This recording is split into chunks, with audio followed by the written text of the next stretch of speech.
Hey guys, this week we've been talking all about ways that we can break down numbers 8, 9, and 10. So today I want you to show me all the different ways that we can show 10. Okay? There are 10 lollipops on the shelf. Some of them are yellow, some of them are blue. Can you show me how I would solve this? Okay, so there are 10 lollipops on the shelf.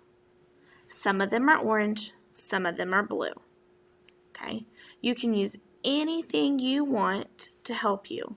You can use drawings, you can use cubes, you can use counters, you can use anything that you have at home. Okay, so I want you to start by getting out a piece of paper and whatever you're going to do to use it, and then come back and we will figure this out. Okay, but I want you to go ahead and start. Okay, 10 lollipops, some are orange, some are blue. Okay?